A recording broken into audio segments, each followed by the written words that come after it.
Hey there, Business Freedom Podcast listeners. I am super excited today. We've got Richard Schulman out of the left coast, Santa Monica, LA area. And we were just kind of getting started here and just learning a little bit about his business. How many million of volume will you do this year? Just to kind of hook the audience, Richard.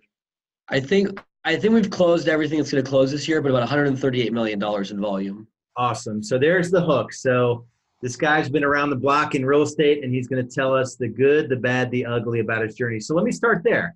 Are you prepared to share the good, the bad, the ugly about your business growth journey? You told me I had to say yes, so I'm going to say yes. Yeah, and the reason we asked the question, there's a lot of goodness to learn from where others have struggled. Tell us something.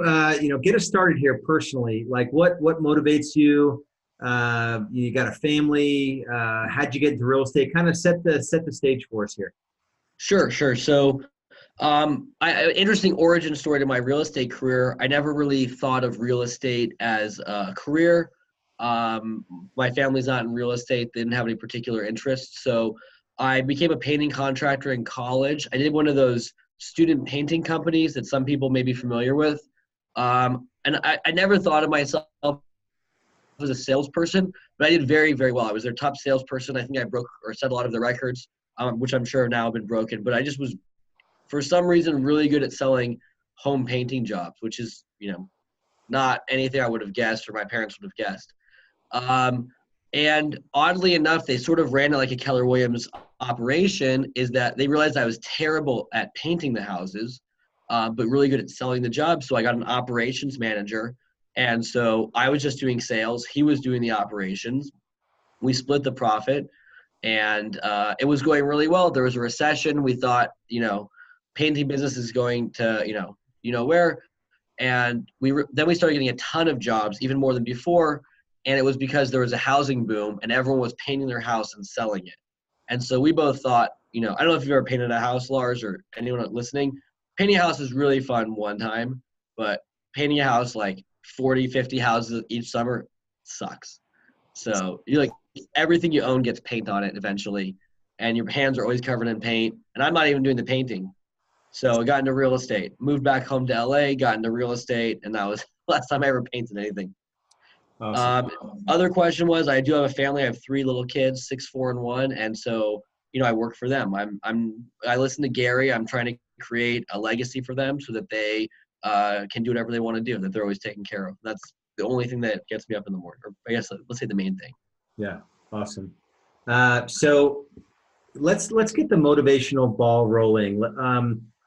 So what's a good motivational quote that you've kind of held on to over the years? Gotcha. So I usually have it. So I'm at my desk right now.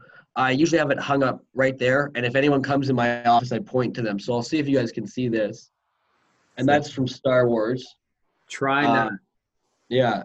So whenever someone says the word try, and this is in bold too, if you guys have taken bold, there is no try. We do or we don't do. And usually we're trying to do something. So we are doing things, we're not trying to do things. And I don't know how motivational that is, but I think it's a good way to think about the world. Describe the picture, because this is mostly people are going to listen to this. Oh, okay. So it's just a picture of Yoda. If you haven't seen Star Wars, I think it's episode 5, but I may be wrong. And it's Yoda and it says, "Try not, do or do not, there is no try." So it's a quote from the movie. But I think it's just an interesting way to reframe your thoughts. And I still say try a lot. I think I just said try about 30 seconds ago. But it's just an interesting way to, every time you say, I'm going to try to do it, and you instantly snap in your head, I'm going to do it, right? Don't try to do it. Either do it or don't do it. But if you try, you usually don't do.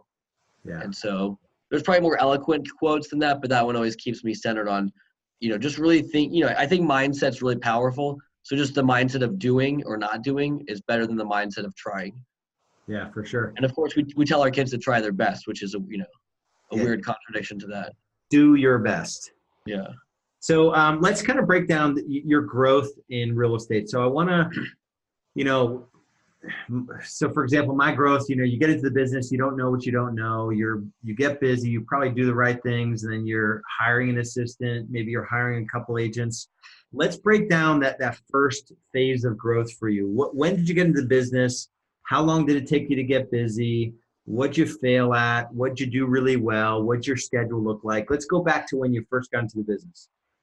So I was a terrible agent at first. So we probably want to fast forward a while. I was at a different company. There was 20 minutes of training each week, which is not enough. I'll just go out there and say 20 minutes a week is not enough. The training was really focused on, the number one focus was how to not get sued, which is not a bad thing to train on, to be honest, but like you can't get sued if you can't sell houses. So they were like, go sell a house and then we'll tell you what to do. So 9 months in, I eventually was like fairly close to quitting, quite honestly. 9 months in, I sold the house off of an up call, if anyone remembers what that is. Basically, you answer phone calls at the front desk of the office. People used to call the front desks of offices for info on homes. Now they look on their phone. I sold the house, like showed up an hour later, had a full price contract out on it. That actually became my third sale when they got divorced like 2 months later. And then so things started happening for me then. But there was no training. I came to KW after about 2.5, 3 years there. And then the training was so overwhelming that I didn't really engage with it for quite a while.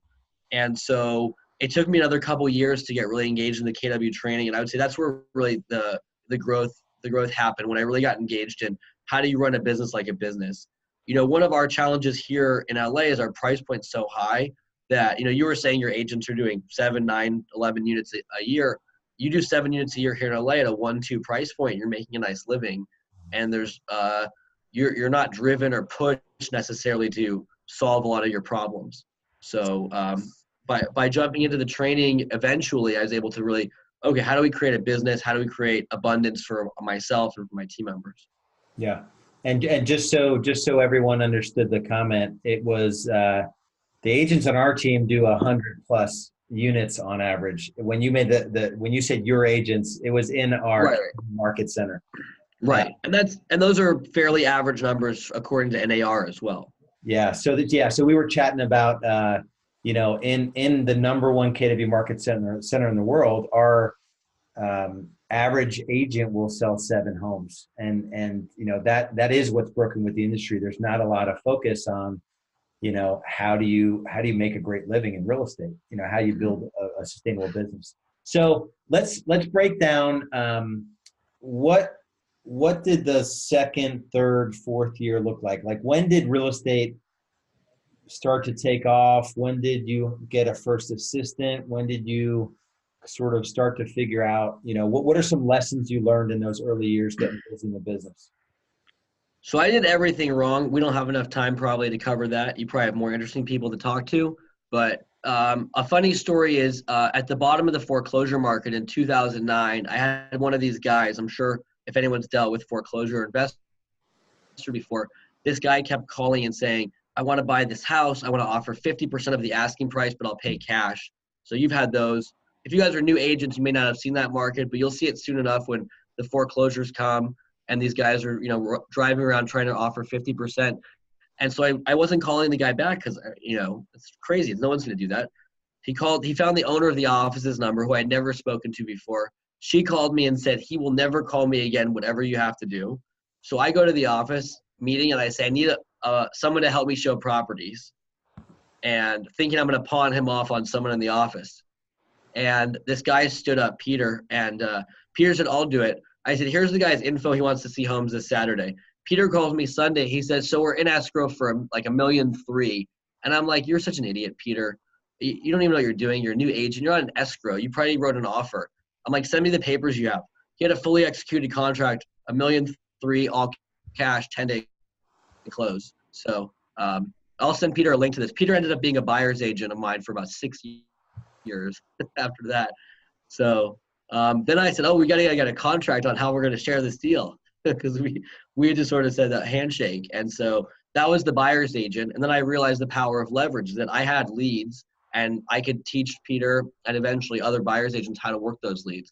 The next thing happened was I went out of the country, and my office made me hire an assistant to watch my desk. This is like, this is actually a year before as the assistant, because this is really before you could just bring your iPhone anywhere in the world. You know, I had a BlackBerry with a scroll on the side. And so the office said, you got to hire someone to like keep an eye on your files while you're gone. So that got me an assistant. That girl, Gabby, worked for me for about 5 or 6 years also. And Peter, became a buyer's agent for me for about 6 years or so. And ended up moving to the Midwest, but did a great job. Now I was, okay, hey, this works. What's the next step? Then I started going to Family Reunion and getting really into the training of Keller Williams. And I, it works so well here. Now we have 10 buyer's agents, right? If we can make one buyer's agent work, we can do 10, right? So that's.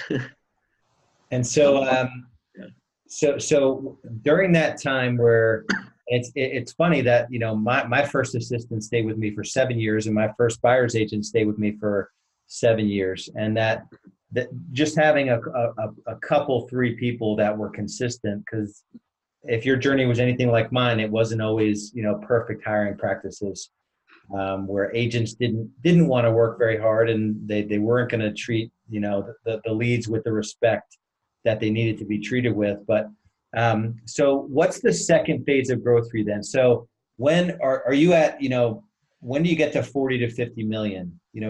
That's a decent sized business. How long did it take you to get there? And where'd you go from there? What did you shift your focus on? I mean, did you give up buyers? Have you been prospecting every year since? Like, what's your sort of fundamental belief about the business that we can learn from? There's so much to share there. I think for me, it comes down to, you really have to care about the success of your team members. And I think people maybe have the wrong idea about teams. They're going to say, hey, Lars, join my team. I'm going to give you all the crap leads. I think it's got to be, hey, Lars, join my team.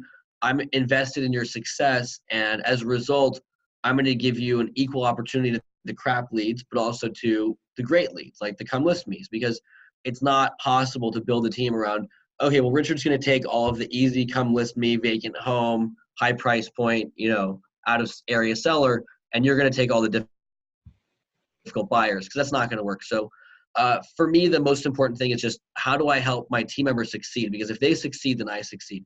So when we set out our 135 for next year, 135 is sort of just a very simple goal setting worksheet for our team. And I told them my personal goal for next year was to make sure that I had 3 agents over 200K net, 3 over 150, and 3 more over 100.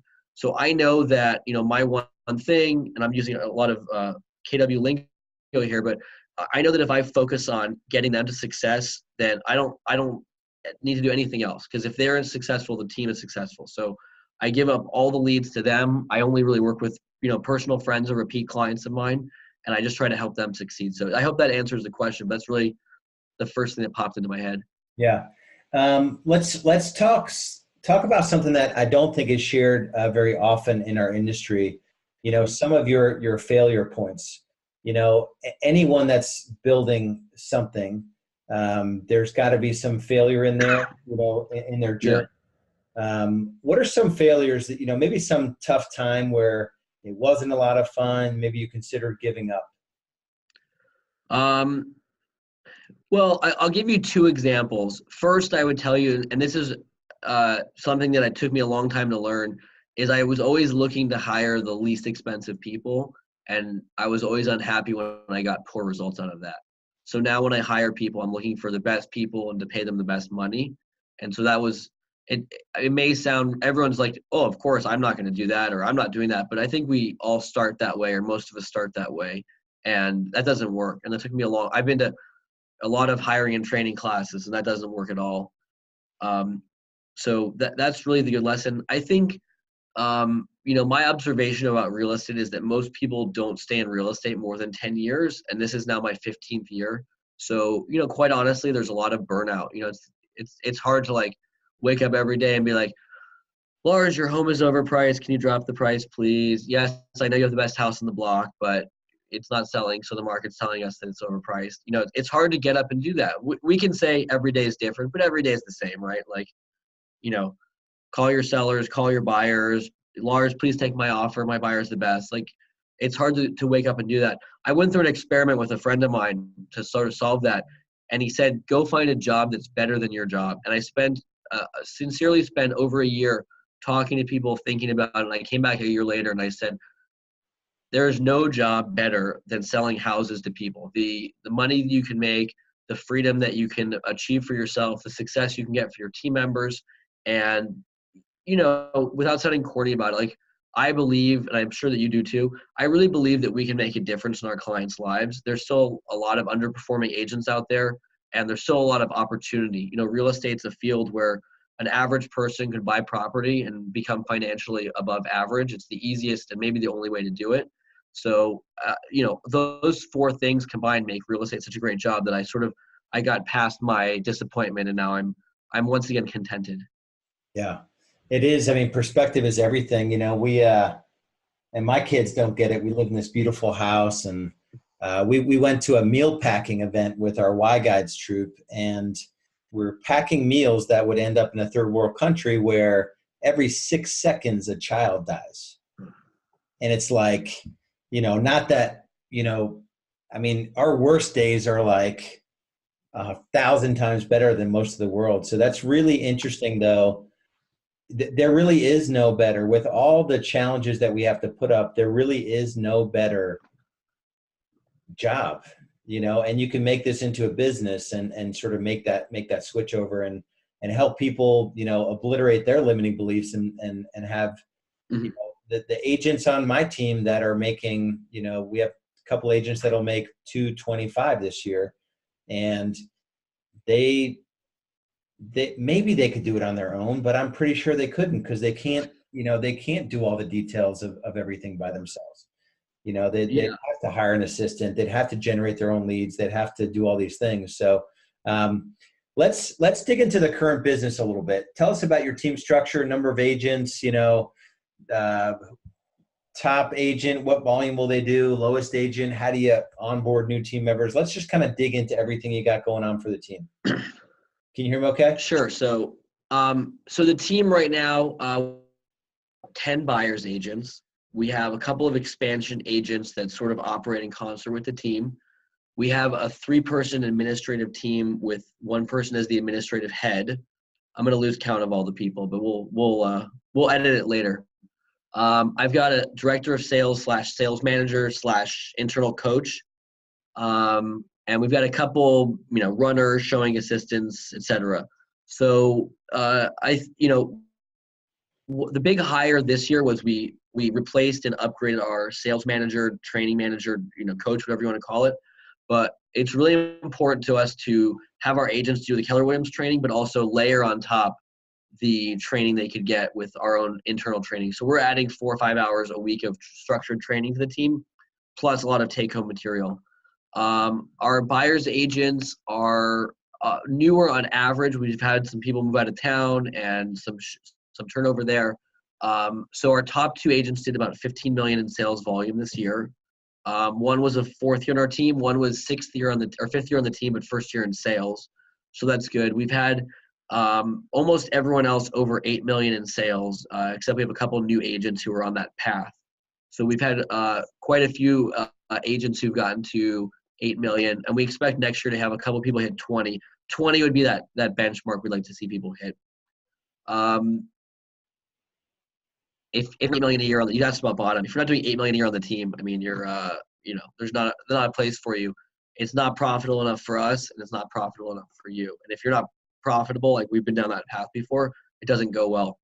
The things we've learned over the last few years of really doing this at a high level, because this is really like year 3 of doing like a wide team, is that consistency is the most important. So we're really looking when we're hiring and training on how to find the right people who want to make a career out of it, who want to have a 10-year plan to work real estate, not who want to try it out and hope it works out for them, because it's real expensive for us, especially as far as like client loss, to have someone come for 18 months and then leave. So call it 15, 17 people working on the team. Okay. Oh, we just hired a virtual assistant, if you count that. Yeah, and what's funny, I mean, we coach a lot of big teams across the country, and they seem to forget like the basics of real estate. Like, are you coaching? Are you going to spend the next 3 months digging into every yard sign call and what your agents say? And are you like, do you even know what your agents are doing on a buyer consultation? like really, inspecting what you expect. So that's really powerful. It's, our theme as a real estate team next year is squeeze the lemon.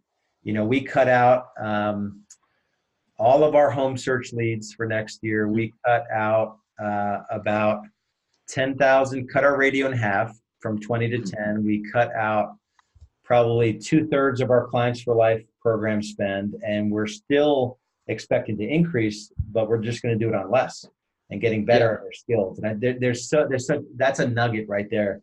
You don't need to spend more money, to sell more homes. You just need to be better at doing the thing that, that matters most. Yeah, we're under 2% of our GCI to marketing expenditure. And I think it's, if I cut it out, I would only lose 10% of my volume. So, I think that the teams of the future will run on close to zero marketing spend. I just don't think that you need it. If you can collect information and build a moat around your database, every time someone leaves, and each of our agents has their own database in the master database. So if you were on the team, you'd have your own 800 people or so. Every time someone leaves and we call through the 800 just to sort of recapture them, we find there's 15 that bought a home. And of course, we're not going to get all of them, and maybe some are making it up, so we get off the phone with them. But some of those people bought a house, and we missed that opportunity because of poor follow-up and poor scripting. So I don't need to buy more Zillow leads to get more people like that. I got plenty of people like that. I don't need to, do anything else except master calling those people and selling them a home. Because I know that if we can get in front of them, we'll do a better job than anyone else. Yeah, that's awesome. All right, so I'm going to shoot just rapid fire questions at you. So we're going to go short answers on these, whatever comes to your mind first, all right? Is that because I was talking too much before? No. So tell me, what keeps you up at night when it comes to your business? I used to, and I don't anymore. I've trained myself to just blank out about it. I used to not. Yeah. How about the best advice you've ever received about business? Probably you could train someone to be better than you. I mean, there's a whole lot of stuff I could go there, but I think just I'll go to your business is people, right? Realizing that we're not in the, as team runners, we're not in the business necessarily of selling houses. We're in the business of finding people to sell houses.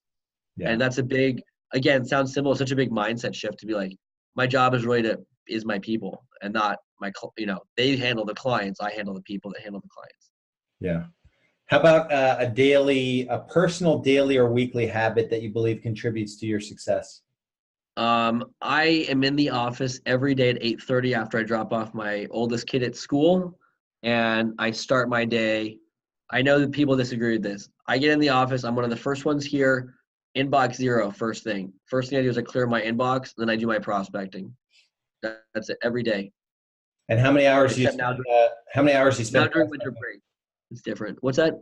How many hours do you spend prospecting? 2 to 3. I'm mostly prospecting for talent now versus for clients, but I'll say 2 to 3 for both sides of it because I do have some clients I'm still working with. But I do all that before noon. Okay. Yeah. So getting all that stuff done before noon, getting all your new business development done before noon is key. How about one book for someone that, they're earlier on in their journey, but they want to build a more of a business versus just, selling homes. What's one book you would recommend? I think the most impactful book I've ever read is The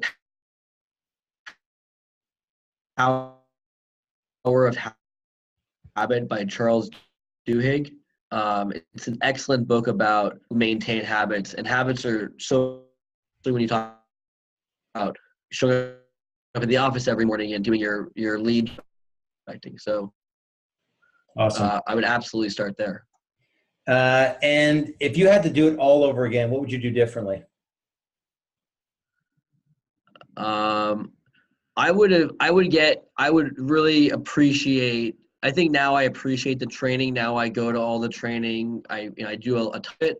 I would somehow make myself do that at the beginning. If I started off going to the training and the events and, reading books about business and real estate the way I do now, I wouldn't be on this call now. I'd be retired now. I'd probably still do the call though. What, one thing a lot of business owners struggle with, and I know I did a lot of those early growth years, is to enjoy the ride. Mm-hmm. What practices do you put in place, or do you coach your team members on making sure that you appreciate the journey? It's not. I don't have a good answer for that one. That's something I need to do a better job of. Yeah. Okay. Fair enough. I get lost sometimes in the whole thing, and I don't stop. And because okay, we had our best year, 138 million something in real estate, but it's December 21st. In 11 days, we're back at $0 sold for the year, and I'm worried about what's my January number going to be. Yeah. So And I need to be in the generally, moment. yeah, and generally it is kind of a weird industry because everything resets. It doesn't matter if you would have sold 300 million this year, you'd still go to zero. Yeah. And all the trackers reset, all the everything just drops off a cliff. We're all tied on January 1st. Yeah, and one thing that I've made a daily practice of, and I was coached by Dan Sullivan for 4 years. And he calls it the gap. It's the fact that as an entrepreneur, you're never going to achieve this ideal that you've built up in your mind. Whether That's $1 billion real estate team or 200 million or 100 million, whatever that is, you may never get there, and you can't have your life be defined by your ability or inability to hit a goal. So it's just by looking back and appreciating where you've come from. Not so much, and just making a daily practice of that. So I just use a 5-minute journal on my phone, which has been an awesome tool. It's just every morning, 3 things you're grateful for, and every night, three great things that happen. And I do that with my kids too. I ask them before we go to bed, what are the 3 best things every night? And I ask my wife 3 best things that happened today. So it's kind of a cool way to focus on the positive, and that just builds in that sort of contentment attitude. Yeah, that's really fantastic. That's something that is one of my 135's personal is going to be somewhere in there. I haven't worked on it yet. Meditation, appreciation, gratitude. Yeah, I need to get better at that. Yeah, and the cool thing about that journal app is that it allows you, especially with you having young kids, you probably have a million pictures. So the way that it works, for everyone else, it's the 5-minute journal. But so basically, I'll show you because I think it could be powerful. Every journal entry, you attach an image to it. And so nice. It takes less than 5 minutes a day, including the morning and the night, and it has notifications. And then, I can just scroll through all these amazing images. And so it's really, really cool. So I recommend that for everybody. But man, it's been awesome getting to know you here. And, the last question I'll ask you is that, our industry, if you look at the masses in our industry, they're struggling. It's 85% of agents don't have an assistant. They can't afford one, or they're doing, $12, $15, $20 an hour work, and they're not making the kind of money they want. What advice would you give for someone, or words of encouragement for someone who's struggling in our industry right now? Well, the advice I would give to anyone is if you don't have a real plan written out, 1 year, 3 or 5 year, or 1 year, 3 year someday, if you don't know where you're going, what do you do next, right? That's simple stuff, but it really works. Year 1 for me, I didn't have a plan. No one had teams then. That was 15 years ago. One guy had an assistant part-time, so I had nowhere to go. Now the roadmap is there. Now people are doing 20 million a year in commission income. So if you don't have a roadmap, make a roadmap. And the motivation I would say is when I went through my, sort of period of discontent, is go find a job that's better. Most of us are not really qualified to go get a $200,000 a year job. And we probably don't want them. We probably don't want to go work a corporate job to make that kind of money and be restricted in long hours and spreadsheets and such. Go find a better job, and then really appreciate what you have. That if you can be really great at real estate, you can make amazing money and really change people's lives. And those 2 things are just why else would you work, right? What else could you accomplish in work? And, since neither of us are going to become professional athletes, Lars, or at least I'm not going to be, this is our best opportunity to do both of those things. So I get sad when I see people sort of not take advantage of that fact, or they miss that when they come to the office to learn about real estate. They come to my, I teach in the office and such, and it's sad when people don't take advantage of that because it's such an amazing field that we work in. So I would just encourage everyone to like take a minute. It's the end of the year, not much going on. Like what else is better than this? Like, not much. Yeah, and you mentioned it. You broke up a little bit, so I want to make sure everyone heard the book that you recommended was The Power of Habit. And Yeah. it's a really solid book, and it's like, Darren Hardy, Compound Effect. You mentioned consistency. Like, I had an agent join our team, and I go in on Tuesdays, and so it was his second day with the team. He comes in, he's like, "Oh, hey, Lars, I've seen you online, and what's a word of advice you would give me?" And he's like 24 years old, brand new to real estate. And I said, give it 7 years. And he's like, and it's not the advice he wanted, because he wants to make 150 grand in 12 months. And he didn't last like 6 months. Yeah. Like, just settle in. And I said, trust the path that we're putting you on, which is, we're going to have you in inside sales longer than you want to be. We're going to have you be a showing agent longer than you want to be. We're going to have you be a buyer agent and not list homes longer than you want to be. It's because we're taking a long-term view of your career with our team, and just trust that process. And he didn't. And, so it's just interesting that, and maybe I'm 45, maybe it's just in my slightly older age, I see a long game being more important, like a long-term view being more important than. There is no quick fix. There's no easy button. There's no quick way to do this. So, it's been awesome getting to know you. And I have the exact same experience. Yeah. And so just keeping at it is the advice. So this has been really helpful. This is going to, thousands of agents will listen to this and be inspired by you and your journey. And, take it from a guy that's been in the industry for, I think you said 13 years you've been doing this. And, how many agents last, or how many people last, more than 10 years in real estate? It's probably really very few. 82% don't renew on their second anniversary. So, small businesses, I think it's like 95% aren't in business 5 years in. So that's the moral of the story here. There's no easy button. Be consistent. So thanks, brother, for carving out time. I appreciate it. We'll talk to you soon. And this has been awesome. Thanks so much.